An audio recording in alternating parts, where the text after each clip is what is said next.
Hi, guys. Welcome back to another screencast. Thanks for joining. This one is going to be about human rights part two. We already had part one, so if you missed it, you need to go back and watch that. This is part two. There will be a part three about the options that we will be debating and discussing.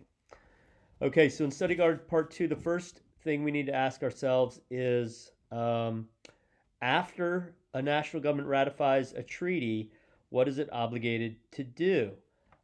After you ratify an international treaty, you're obligated to respect and promote the rights set forth in that treaty. So you sign it, you say, we agree, well, then you have to live up to it. Um, what kind of things have been in treaties? Let me just read a few of them. In 1965, there was a treaty against racial discrimination. In 1979, there was a treaty against discriminating against women. In 1984, there was one prohibiting torture. And in 1989, there was one about protecting the rights of children. Interestingly, the United States did not sign the one about discrimination against women, and it did not sign the one about protecting children. And we'll talk about that later. Um, Okay, next question. According to the International Covenant, when is it acceptable for governments to infringe on human rights? So does upholding human rights, does it have to be 100% of the time? And it doesn't. If there's a national emergency that threatens the life of the country, such as a natural disaster or a war, then certain human rights can be violated. For instance, we're having the coronavirus issue right now, and our freedom to move, our freedom to assemble, that right is being prohibited by the government. But there are some things that can never be violated. It's never okay to discriminate based on race, color, sex, language, religion, or social origin.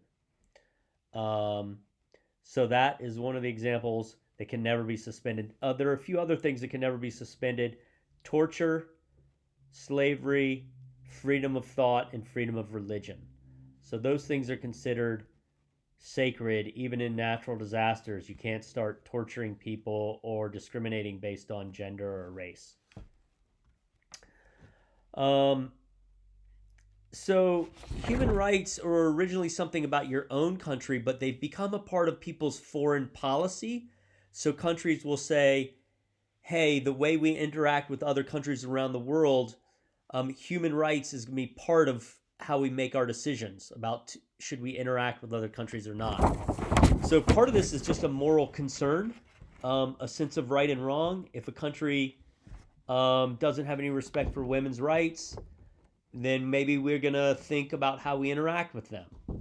Um, a second reason is that if someone's violating human rights, it's considered to be a risk to international peace and stability.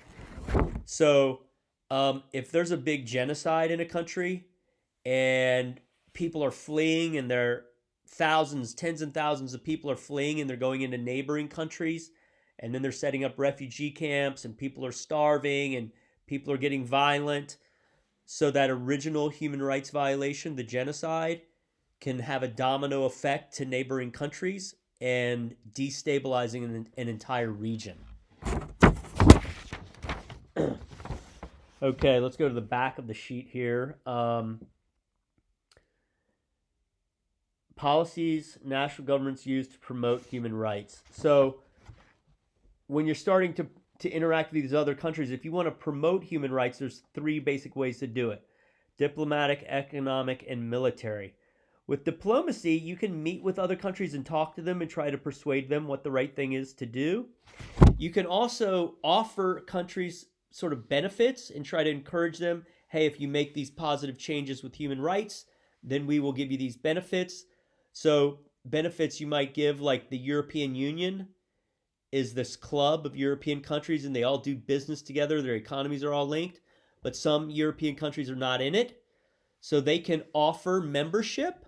Hey, we'll let you join the European Union if you set up a voting system, if you respect women's rights, if you respect freedom of religion. So you can try to encourage people that way. That's using a form of diplomacy. There's also economic ways you can try to persuade other countries to change. You can include them in trade agreements. Like, we have a big, powerful economy. It's the biggest economy in the world. So we can talk to countries, smaller countries like Bolivia or Ecuador. We can say, hey, we'll trade with you if you make sure you're protecting the rights of minorities in your country, or if you have a good elections, or whatever it is we want. We do have a trade embargo against a country, against Cuba, and we also have a trade embargo against Iran. So we do use these economic tools to try to get people to change. With the military, you don't really want to use your military unless you have to. It's usually for defensive purposes. But if there's a horrible genocide going on somewhere, then maybe you would think about using your military to stop the genocide. And we did that in the 1990s. There was a genocide in Yugoslavia, and we used our military to help stop that. In Africa, there was a genocide in Sudan about 15 years ago, 10 years ago. And a bunch of African countries chipped in. They got their military together. It's called the African Union, and they helped stop that. So you don't want to get your military involved in other countries' businesses unless you have to, but sometimes with human rights, it's considered an emergency type situation. Okay, the United Nations, this is number 6. The United Nations is the principal organization that promotes human rights on a global scale.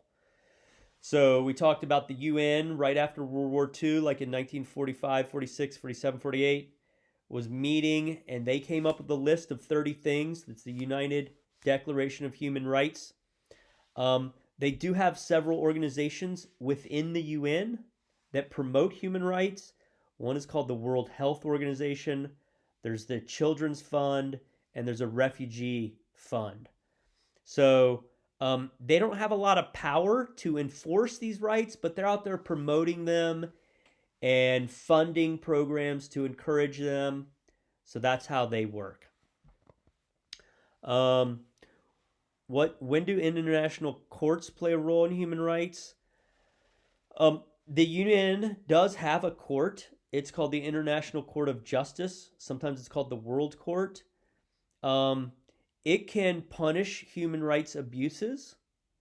It did that after the Holocaust. Actually, this was a different court. After the Holocaust, the people responsible for the Holocaust were punished. After the genocide in Yugoslavia, the people who did that went to a criminal court in Europe. So there are some big courts. Europe has their own. Africa has its own. And the UN has one. So there are courts that can deal with human rights violations. Now, if courts aren't doing it, if governments aren't doing it, there are these things called social movements. So there are lots of nonprofit organizations. They're called non-governmental organizations. So NGO, non-governmental organization. And all they do is promote human rights. There's organizations that are all about women's rights or children's rights, or helping with hunger around the world, helping with girls' education or boys' education, trying to stop genocides. So there's tons of organizations that are not government.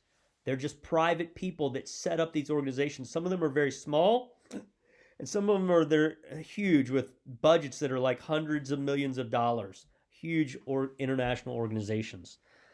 So these organizations together can put pressure on governments, and they're very powerful if they can organize people and put pressure on governments to change.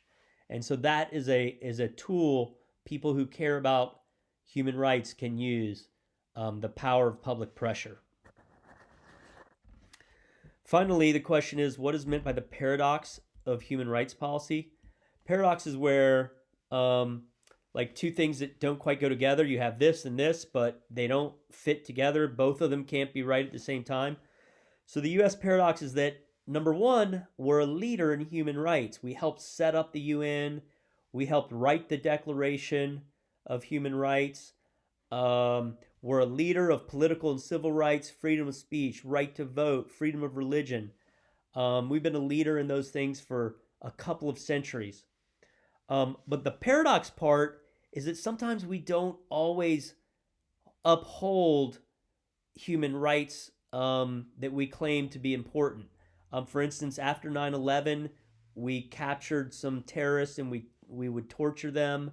Um, a lot of people think our death penalty against prisoners. A lot of other countries think that that's a violation of human rights. Sometimes people think that the way we treat minorities in our own country, our justice system, our court system, is unfair towards minorities. So we're a leader, but at the same time, we are criticized for certain things that sometimes people think that we're not doing everything that we could do. So this is going to be part of our debate that we have. And I want to read a few questions here to wrap this up. Can the United States lead on human rights when it is unwilling to conform to international standards? Is the United States right to preserve its sovereignty, or is there value in harmonizing U.S. law with international law?